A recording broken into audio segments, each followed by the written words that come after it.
If it's just memories, then why does it feel like it's happening all over again? What's up, Jake? We know that kid I told you about. She's just not the same since, you know. You're always bringing your work home. What's it mean then? Someone has to be there. Someone has to care. Hey! We said tonight we're having ladies' night. Put your face on, and we're gonna have it. I guess it's just about finding ways to distract yourself. Doesn't always work.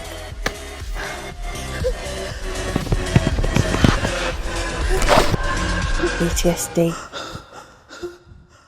The P should stand for perpetual, because it never bleeding ends. Perpetuity was developed through workshops and community consultation. Many of the cast were ordinary people from the local area. None of them are actors. You gave them all, the big fluffy mics and all the rest of it. So they all got an opportunity that they've never been offered before. The script was written by participation and talking to people. I was very keen to make sure that we involved as many people who are in the know as possible. It's a short film aiming to spread awareness of knife crime. The writer and director is Danny Turner. Out of the consultations that we did, knife crime was a big one. What we've been told is that there's not actually enough support for the people who are witnessing this kind of stuff. Sometimes you just don't realise the effect that seeing that, witnessing that can have on a youth worker. I watched this yesterday. I was at the edge of my seat because it was so gripping. I can see something like this being shown in youth clubs and in high school. I think film can be used for change, not just be entertaining.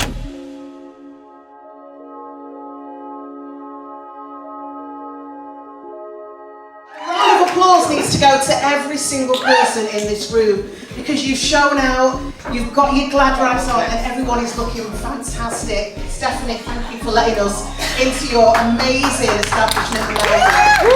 It's such a community hall right here in Stretford.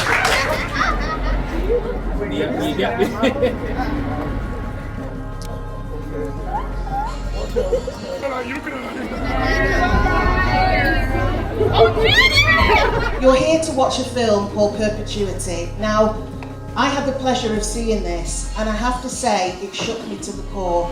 As a radio presenter, started off on Peace FM, big up to them, then went on to Legacy, and now I'm on BBC.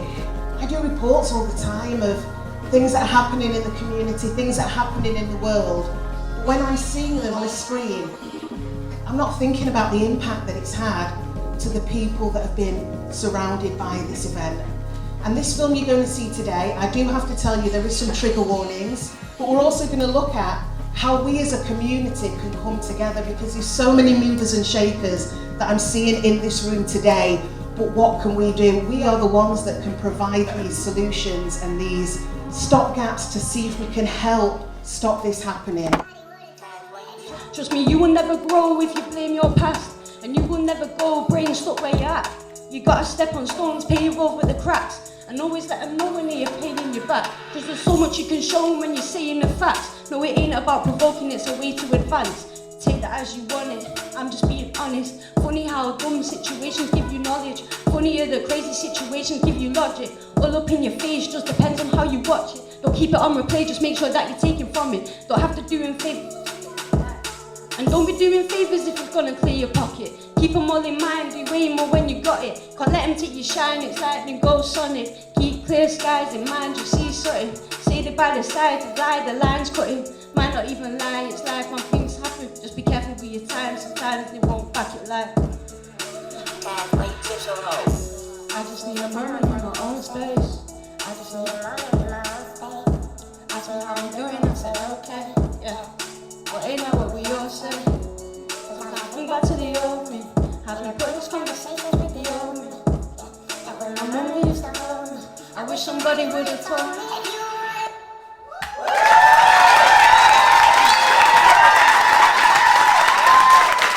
Absolutely amazing. So that is Love Sutton, who is a youth worker and also an advocate for care leavers. Danny is one of the brains behind this film, and we want him to introduce what the film is about. Thank you.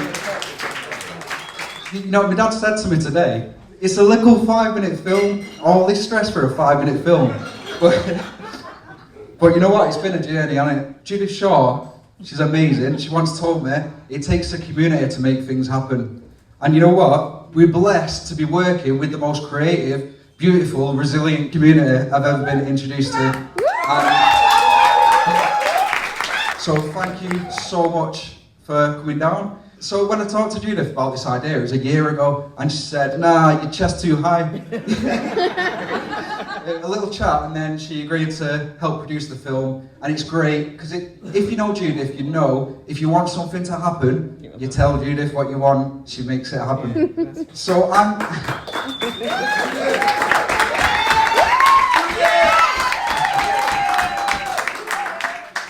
I'm the writer and director of Perpetuity, but it's kind of weird saying I'm the writer, because there's actually some people in this room who shared the stories with us, and we've worked them stories into a script. So I think there's people here in this room who could be credited as writers. I'm gonna, my notes are confusing me. You know what I mean? So basically, right. Oh, are you trying to get a shot? Yeah. As you can tell, I like making films, but I don't like running events. I don't like talking on stage, but you know what, I'm doing it because we need to sell ourselves, because the work we've done is good, isn't it? So we've worked with a lot of young people at Gorsell Studios. Young people work behind the scenes on this film. They worked in front of the camera on this film. Jojo, when you run, slip a little bit. Yeah, put your hand down there, like that. Yeah, like kind of like. Look at you in a hurry. Look at them all, thinking they're all directors. So it's a proper community film. We all got together to make this happen, and same with the event. So I will not keep chatting on, because I'm chatting on longer than the film lasts. You know what I mean? So I'll hand this mic back, and it's weird saying enjoy the film, because it's not an enjoyable film. It's a hard thing to watch, honestly. Open your eyes. But I hope you take something from it. That's what I want to say. Yeah. Right, thank you. Danny Turner, thank you so much. Now, I mentioned to you about how our community comes together. So what I would like to do now, with your help on this, is to have a minute's silence for those people that we've lost, the family that have had to endure that pain, but also the friends as well that have gone through that. So a minute's silence, please.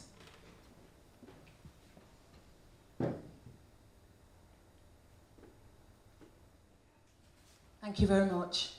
Now, what we've all come for, the showing of Perpetuity.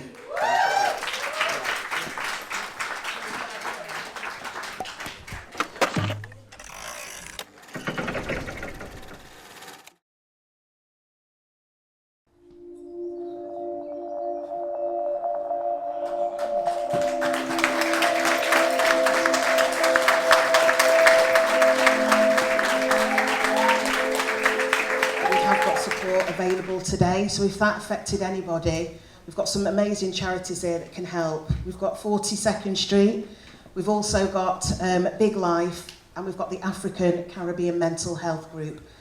There is breakout rooms if you do need to speak to anyone, and there's resources available. What a moving, absolute moving piece of art that we've just seen there. Well done.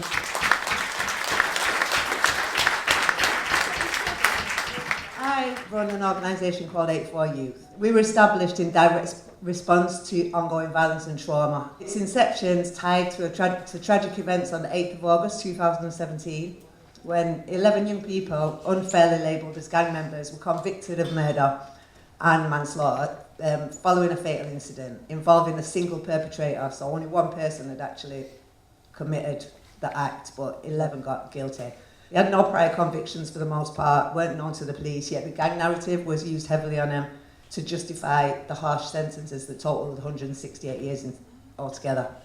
That same night, further violence erupted when a group from another area came into my side, possibly because of the verdicts, and attacked a group of young men and women that were kind of getting together to talk about what had happened in the verdicts because they couldn't believe it. That resulted in harm to 4 of them when they chased them out with machetes and knives, and one of them died the next morning. I'm just going to say I'm aware that there are parents, brothers, uncles, there are people in this room that this has actually happened to, that actually live with this every day. So I just want to like shout out to them and say thank you very much for being here, because I know this must be a lot. So basically the name 84 Youth commemorates that day because it was the 8th day of the 8th month, and it embodies our organisation's commitment to supporting people that are impacted by community trauma and injustice, and also like we provide sort of wraparound services to families that are going through it, and we develop psychodynamic interactive lived experience training and projects for young people and professionals to learn about lived experience, so it's not just academic exercise.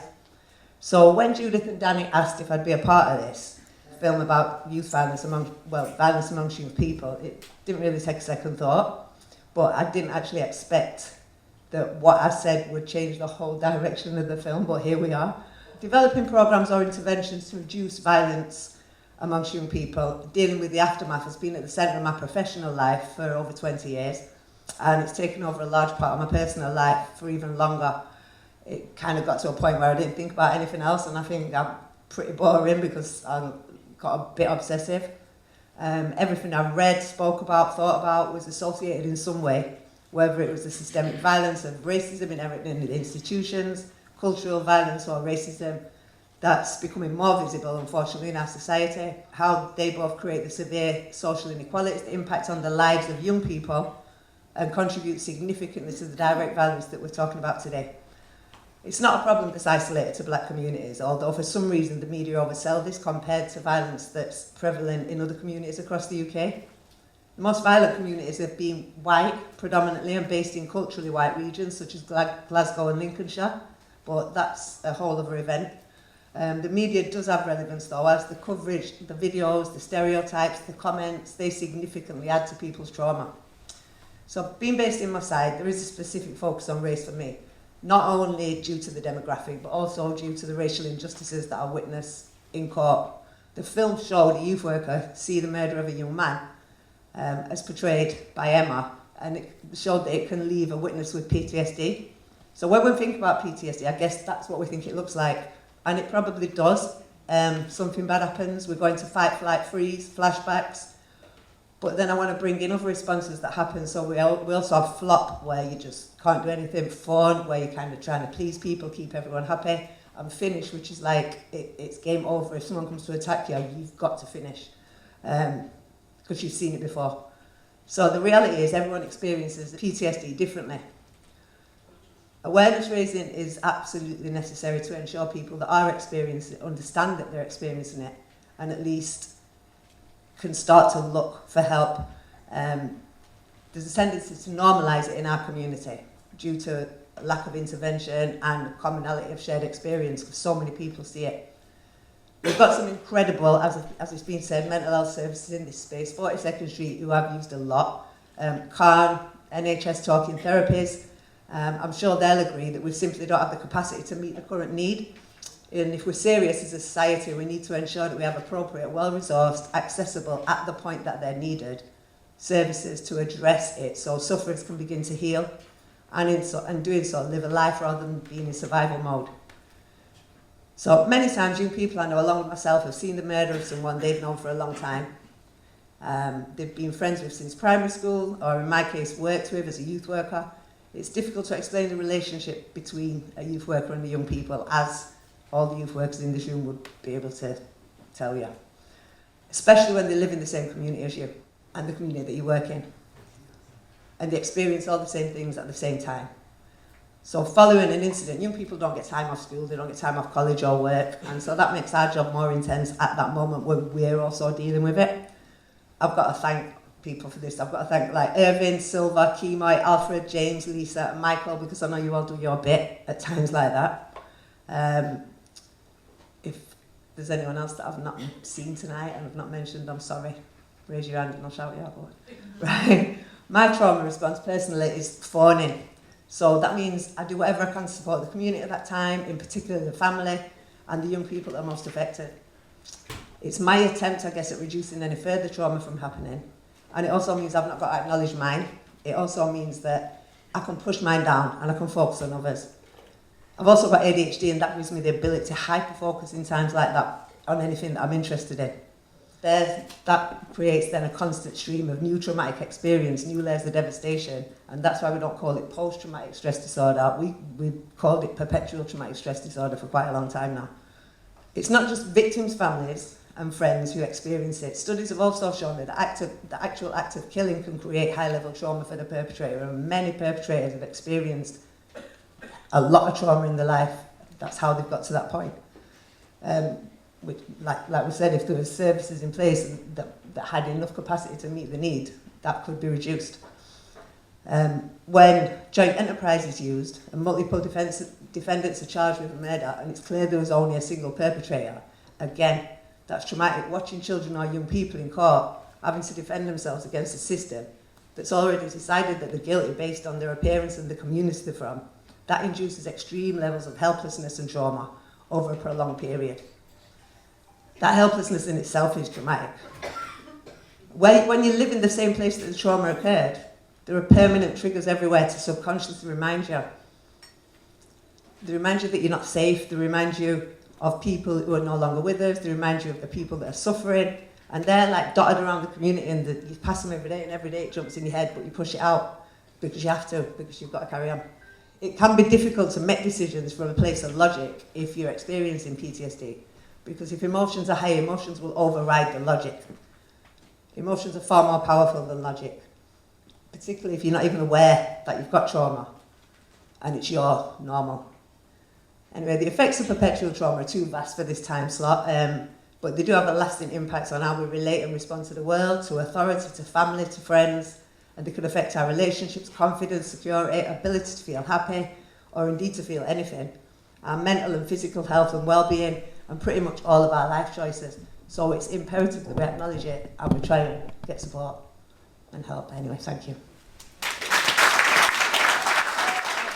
Do you remember when we had that Zoom? We were talking about your experiences, how it made you feel, and how you continued with your life because you have to. Yeah.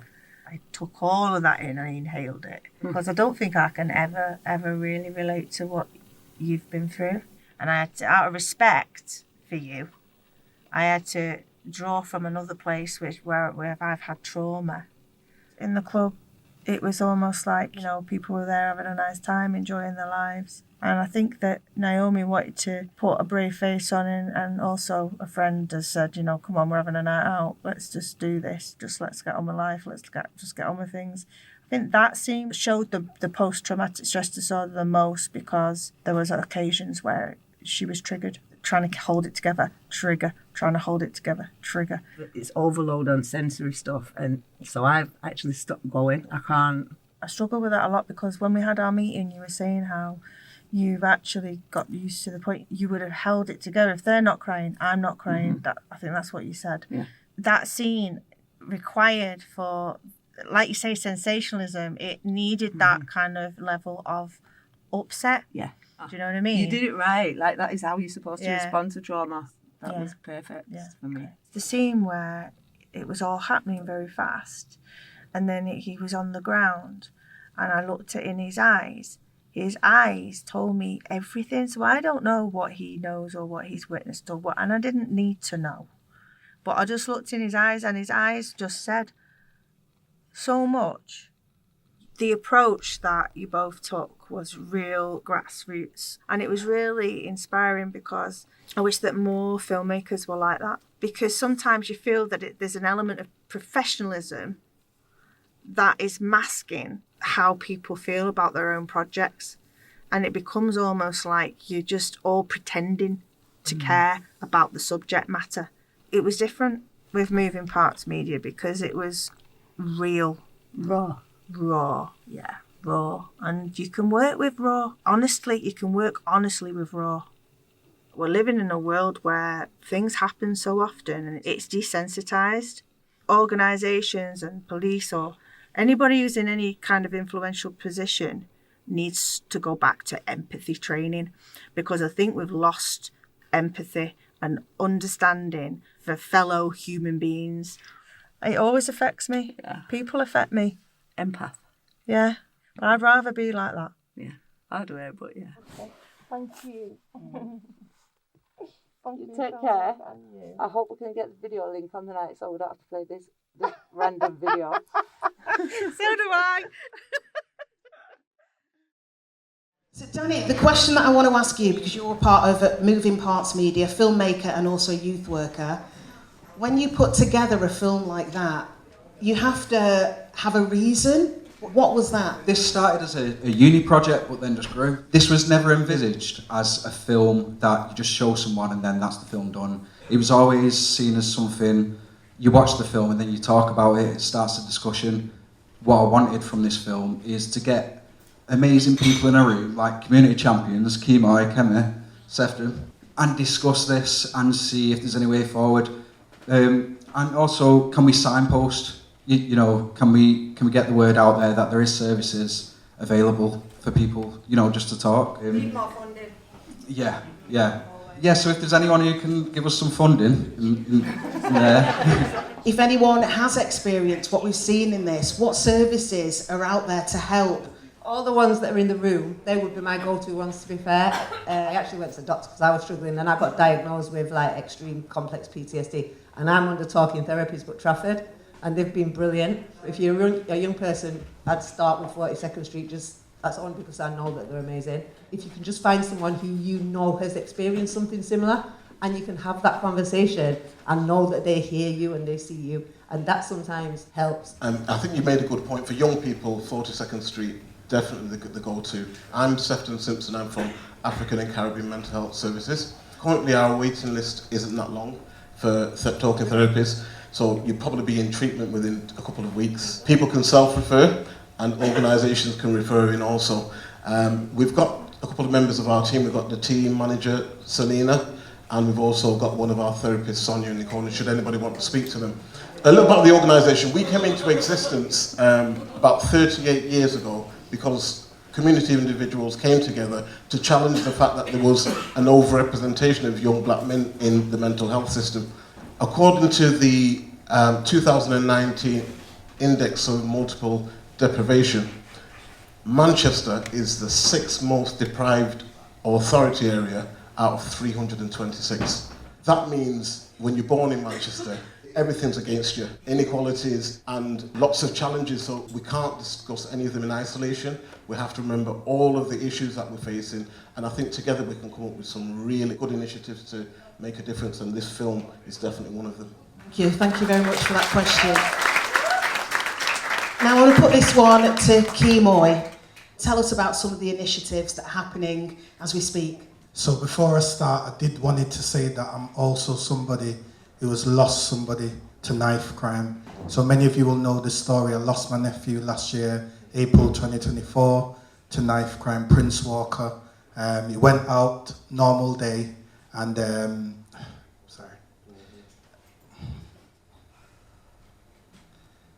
fight happened in the local community, and he was stabbed in the chest and knee area.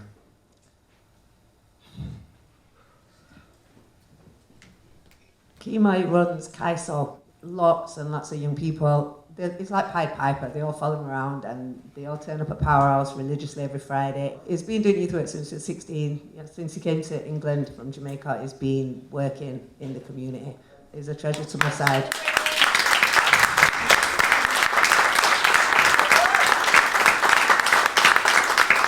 Sarah, come here. I joined KAISO a year ago. Since I've been there, there's been so many different opportunities. Recently, we just did a first aid course where street doctors came in and taught us what to do when you see someone on the street and they've got a knife injury or they've still got a knife in them, how to stop the bleeding, what to do straight away, so call an ambulance straight away. And next Friday, we're actually presenting how you would stop the bleeding. And I think what Keira does at Powerhouse is very empowering. They can always come to Keira, he'll always be there for him.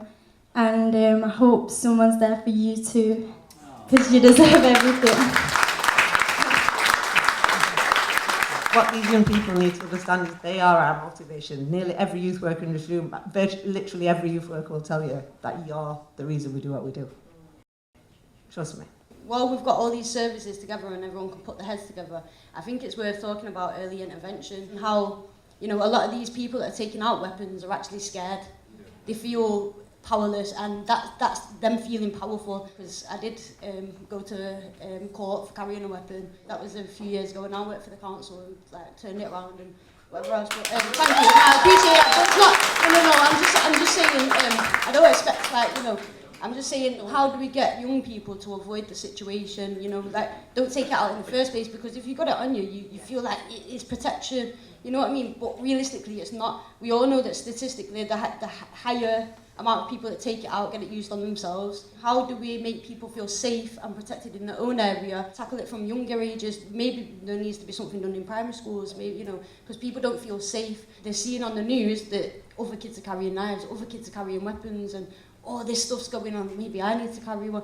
Sometimes the media doesn't help it, it promotes it, you know what I mean? So it's like, it's a problem and it's growing, and we're all here together now, so it's like, it starts in these rooms, so you know, yeah. I'm Anthea. I actually grew up in houses, Hume, Rushoe, Moss Side. So back when my youngest was in year 8, his friends and his older brother were chased through a park, just intimidated, machetes, the usual stuff that I hope we don't all just take for granted as a norm, but it's happening out there. So then my youngest, Keira, he was the lad that you see featured who actually suffers the stab wound in the film. Keiro's not here tonight because yesterday he was riding a bike that I bought him for passing his GCSEs. They kick him off his bike, tell him to leave the bike, and they pulled a knife. He rang me, almost petrified that I was going to go on at him, that he'd lost this bike that had cost all this money. I said, I don't care about that bike. That bike is gone and you are here. And I'm so sorry for everyone who's lost somebody. Thank God he has been listening, because sometimes we feel like we're just saying things, aren't we, into the air. Yeah. So, when I said to the young boys in year 8, where do you go? Where there's no knives, there's no machetes, and you're not getting robbed. They said there's nowhere. The parks are not safe, nowhere safe. So that's why we set up GVO. We call it GVO because it sounds cooler than Good Vibes Only. Our funding's running out at the end of October. However, with conviction and keep going, I will find a way to keep it going. Someone said to me, what you do, Anthea, is not artwork, it's heart work. And I think that's absolutely what we are all doing. So I wrote the play to raise awareness about child exploitation and child sexual exploitation. Yeah, and we sold out at the Lowry. Everyone was crying, and although you're supposed to come out for entertainment, like Danny said, my work is impactful, your work is impactful. Let's do something creative that people will take notice of, and I'm going to stop waffling now. Thank you. Ebony, inspiring actor, how good was she? Absolutely fantastic. You've played that part, you were brilliant in it, but as a young person, what do you want them to take? Playing Sky, I got an insight that it's not just the person that gets essentially murdered, it's their family and all the people around them in their community, in their area. Absolutely everybody's affected, and you see that when Sky completely shuts off. And it's unusual to see such a big character in a story have one line. But that was her trauma response. She wouldn't speak, she shut it all out, she'd listen to her music, put her headphones on. And you see that at the end when she takes them off, and the only thing that she can say is, I miss him. And that's when Naomi realises that she's also been shutting it out, going out to the club, everything. She's been pushing it to the side, but really it's the only thing that both of them are thinking of. And I think it's just so powerful to realise that it affects absolutely everybody when things like that happen.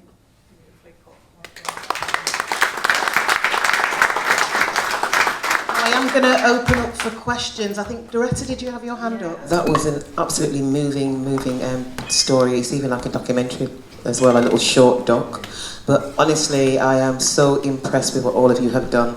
But my question is, when you talked about PTSD, what about the parents of those children? How do they get their support? Sorry, when I thought of Prince's injuries, I froze then because I'd not spoken about that for a long time. So we've created a parents forum that meets at the Powerhouse every month. But we also, which is great, 42nd Street comes to us every month at Powerhouse as well. And they do sessions with the young people. They are going to start some with the parents soon as well. But we've just newly established this group to make sure that parents are getting support in the local community. Also, at African Caribbean Mental Health Services, we've got a full team of NHS talking therapists.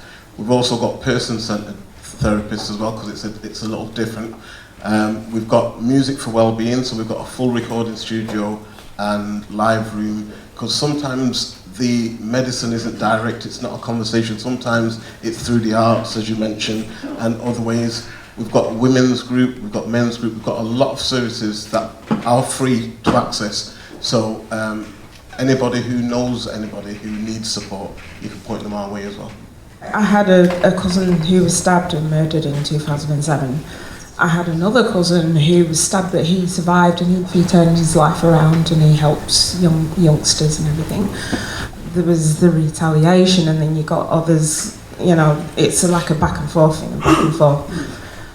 They haven't got a clue of the impact, not just on the person that's injured or murdered, it's the families, it's the parents with the PTSD. Sometimes the people who actually commit the crimes can go through that. Is there anything you guys feel that's getting through? There is services out there starting things, but I think it starts in rooms like this when people go, okay, how do we make young people feel protected in their own area? Why do they feel like they need to take a knife out in the first place? What is it that's going to make them feel safe? Does there need to be more clubs like GVO? Does there need to be more things where young people that are usually stereotyped are doing everything against the stereotype, where young people feel safe and don't need to be out on the street in the first place? And we know as well that when the people in Parliament change, everything gets cut. So it's like we build up so far with Labour in Parliament, and then Conservative come in, and it goes right back to the start. So it's like Labour are not doing it. Well, no, Labour, no, none of them can be trusted. None of them are good. But you know what I mean? We get so far with one, and then it's like everything gets pulled. So creating them safe spaces. Absolutely early intervention. There is a lot of early intervention. There is quite a lot that gets done. Maybe there's not the capacity, and maybe it's not in enough places, but it's definitely happening. We've got a society where 12, 13-year-olds feel it's okay to carry a knife, like they've got this nothing to lose factor going on. Like, I sat through 2 trials last year, and there were 24 young people involved, and 22 were under the age of 16.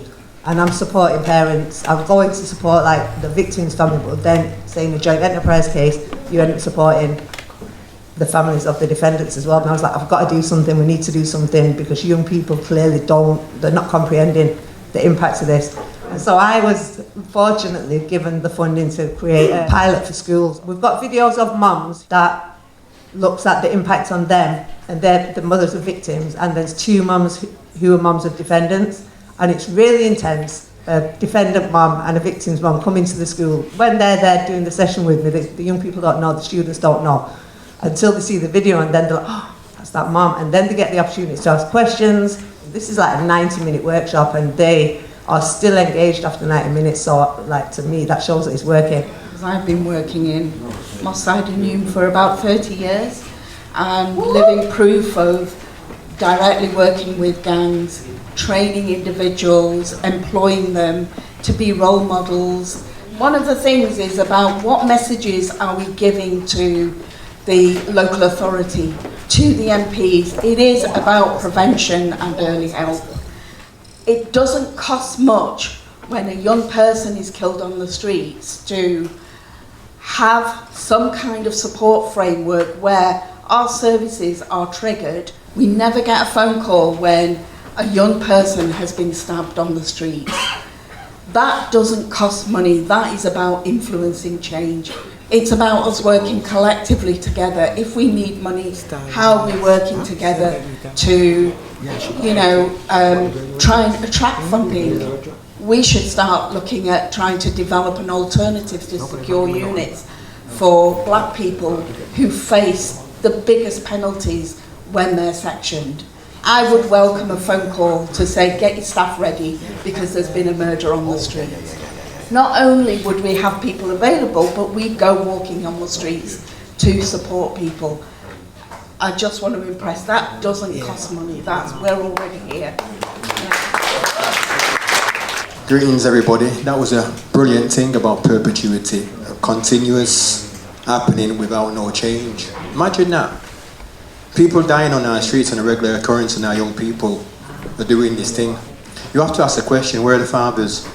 Where are the responsible adults? Back in the day, we used to have youth clubs, proper youth clubs with responsible leaders. I had a little child, well, my little grandson, talking nonsense. And if you don't address the child talking nonsense, the child's going to talk nonsense on the streets till it becomes destructive. What are the solutions? Not about the problem. We know the problem, young people killing themselves. Why? Well done for putting out this perpetuity just to go and highlight the perpetual circle that we're in. And individuals who have got solutions, start making films about solutions. Not the problems. We know the problems, we're in the problems, and the problems can happen to anybody at any time. EU feels it, knows it. And one more thing, they tried to bury us, they didn't recognise we were seeds, and we're about to manifest. That's our time, and it's how it goes. It's not a question, it's more of a statement. Charity starts at home. If we gonna try and protect our kids, it starts with the parents. It means mum and dad, not just mum. Whether you live with a child or you don't live with a child, you need to make sure you're there for that child. Last night there was a meeting, and where was the dads? Yeah, there was no one there. So at the end of the day, we're talking about problem with boys. Respectfully, mums can't always teach boys the way. The dads need to stand up, be there for their kids, yeah, teach the child the right way, and the mum need to allow the dad to be a dad. As a single mum for predominantly most of my children's life, I thought on this criminology degree, I was cheeky, you can't teach me nothing. You know, I just was like, I know it, I'll do my reading, you can do that without a degree. But one line in a lecture stuck with me. We can talk about absent fathers. What about addicted mothers or mentally ill mothers? My mum was a mentally ill one, and she was fierce, and she ran all the professionals. So we were in that grey area. It's present mothers and current boyfriends. They're male. So we can talk about absent fathers all day long, but we also need to watch current boyfriends and make of that what you will. But sometimes dads can't be, or boyfriends can't be in families' lives. That's all I wanted to say. Thank you. That's a very good question. So the question was, where can people get rid of their knives? Weapons, sorry. So we're working at the moment on getting a knife bin outside of Powerhouse. Amazing. So we're doing some work around that. When that will happen, we'll confirm soon, but there's some work in progress. But I'm sure there's a few other organisations looking at doing the same thing too. Some dotted around, like usually outside police stations. Yeah. Things like that. Took some time to amend my mind, I got me back, now it's time to shine. Took some time to amend my mind, I got me back, now it's time to shine. I'm a fighter, I was born to bleed, living on the streets in the start of my teens. I drinking, daily smoking, hiding my face so no one sees me. Lost Levi, I thought I was dreaming 15 years, heart still bleeding. Lost Levi, thought I was dreaming 15 years, heart still bleeding now. I've had to put me first, life that I've had, Joe, it's been so cursed. Lost 3 people, that's 3 hearses now. My life revolves. I've had to put me first. Life that I've had, Joe, it's been so cursed. Lost 3 people, that's 3 hearses now. My life falls on versus home. I don't know where home is. Changed girl, but no one knows. Big dream, call me Oakley, nobody knows me now. I'ma make it out, I can't stay here cause it takes me down. Vision is clear, I'ma make one proud. I start from scratch, I found my sound. Home, I don't know where home is. Changed girl, but no one knows. Big dream, call me Oakley, nobody knows me now. I'ma make it out, I can't stay here cause it holds me down. Vision is clear, I'ma make one proud. I start from scratch, I found my sound. So yeah, that's a song. I just want to say thank you. I'm going to keep it short and sweet because I know we're limited with time, but massive thank you for Danny, everybody showing up, putting the work in, and just know that the dark days don't last. PTSD is a very big thing for me. Like, I lost my cousin in that song, Levi. I was scared to go outside. I was 13, couldn't go outside for 2 months, and then something else triggered it when I got a bit older in care. But yeah, we've all got a story, everyone in this room, but it's not about what you're going through is about what you make of it. And what I say to myself is, let's not think about the past, let's think about the future. Take one step at a time and keep going, yeah? So my name's Keira. I'm part of KAISO, Kemoy's youth group. And when I first read the description of this short film, this was one of the first songs that came to mind, so not really sure how to feel about it. Something in the way you move makes me feel like I can't live without you, yet it takes me all the way. I want you to stay.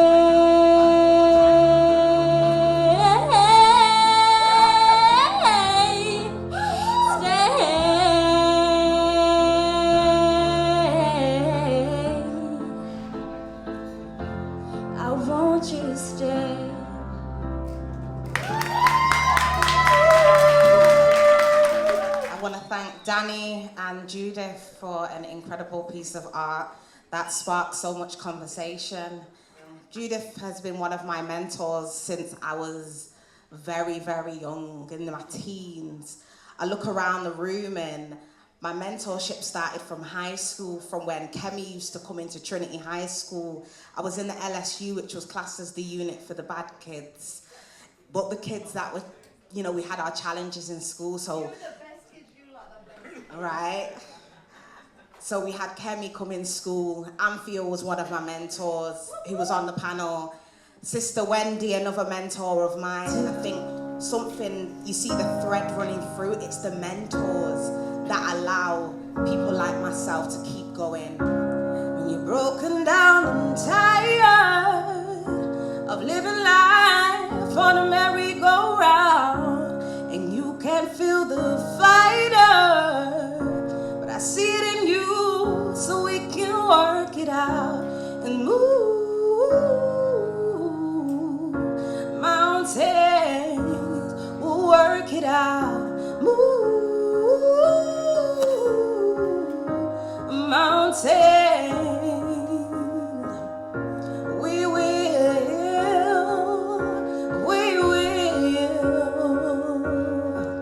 and we'll rise up. In spite of the ache, we'll rise up, and we'll do it 1,000 times again. And we'll rise up, rise unafraid. We'll rise up and name, rise up. We'll do it 1,000 times again with you.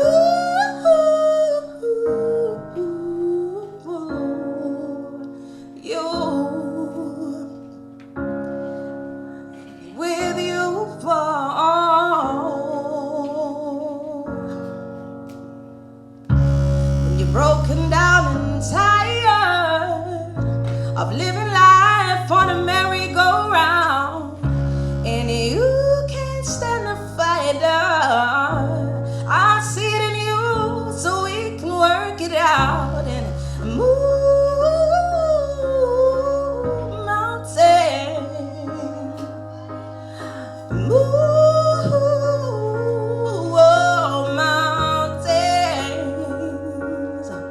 And we'll rise up, rise like the day. We'll rise up, rise unafraid. We'll rise up, and we'll do it 1,000 times again.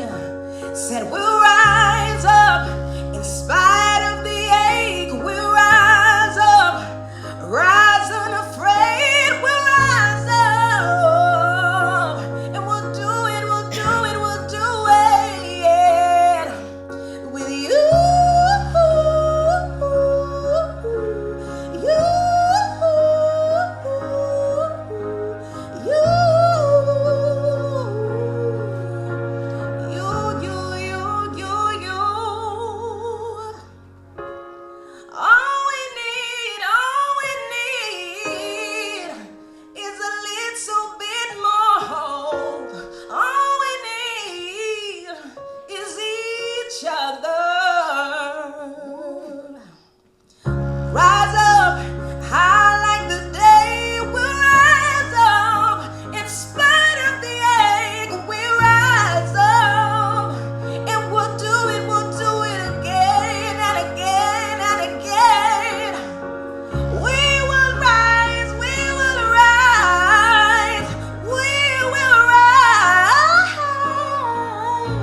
I want to thank everybody for coming out today on behalf of Judith and Danny.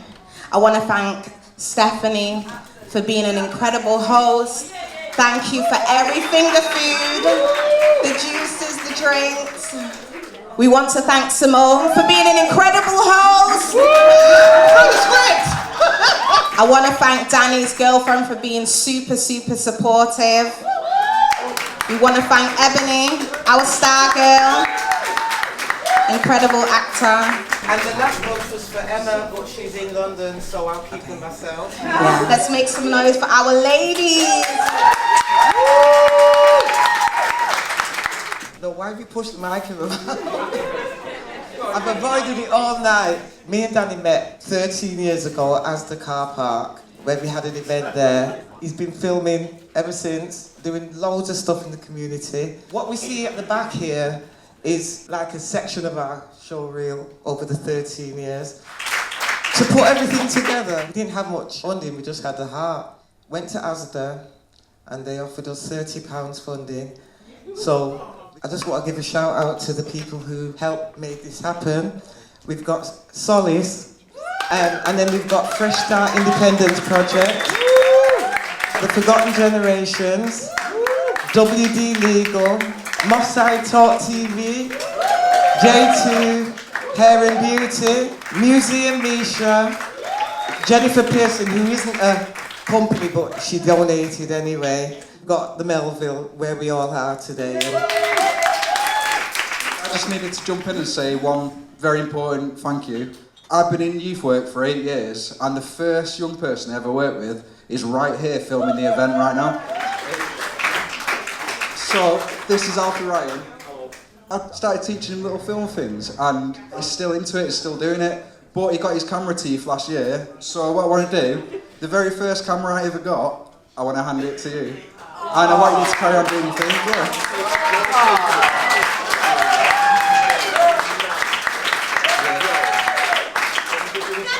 Honestly, so proud of you. Now he's got no choice but to make an award-winning film.